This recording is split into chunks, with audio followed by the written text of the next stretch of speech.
All right, let's go to day 4 here. God said, "Let there be lights in the expanse of the sky." So it sounds like we're talking about the sun here, and it says to separate the day from the night and let them serve as signs to mark seasons and days and years, and let them be lights in the expanse of the sky to give light on the earth. And so it was.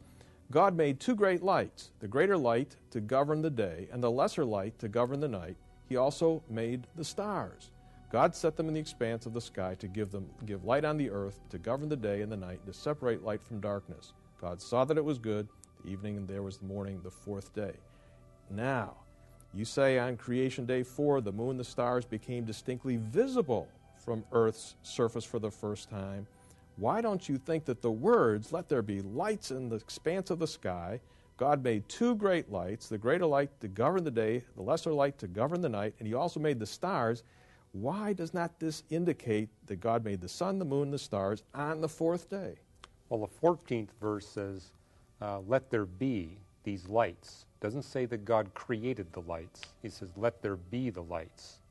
And it's the 16th verse where it says, so God made the sun, moon, and stars.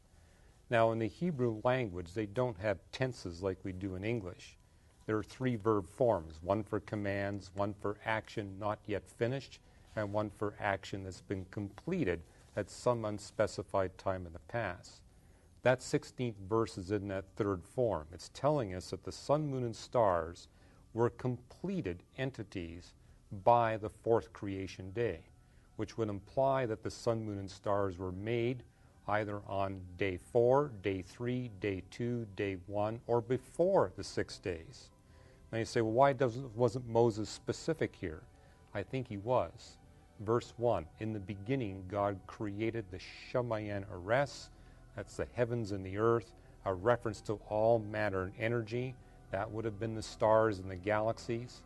Those lights were made before the 6 days, but they don't become visible to an observer on the surface of the earth until God transforms Earth's atmosphere from translucent, from permanently overcast, to occasionally transparent.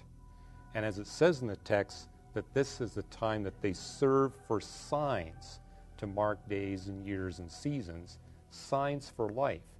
Notice on the 5th and 6th creation days, which we'll talk about in the next episode, we're talking about animals so advanced they need the occasional visibility, the sun, moon, and stars, to regulate their complex biological clocks. So the signs are for the benefit of life.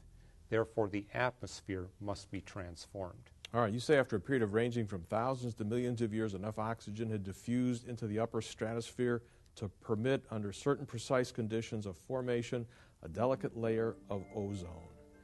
And boy, you say it's ozone, the way it's created here in Earth. It's really coming back to this passage. God made it, God superintended it, God had to do it because it is so intricate. Tell us why the ozone level in all the different parts of the atmosphere, stratosphere, mesosphere, the whole thing is so intricate. That's part of the transformation from translucent to transparent. Carbon dioxide and water are being removed from the atmosphere. Oxygen is being added. That leads to the formation of ozone. But yeah, the quantity of ozone in the atmosphere, the troposphere, the stratosphere, and the mesosphere, all 3 places must be very carefully fine-tuned. Otherwise, advanced life will not be survivable on the surface of the earth. Particularly advanced plants are very sensitive to the quantities of ozones in those 3 layers.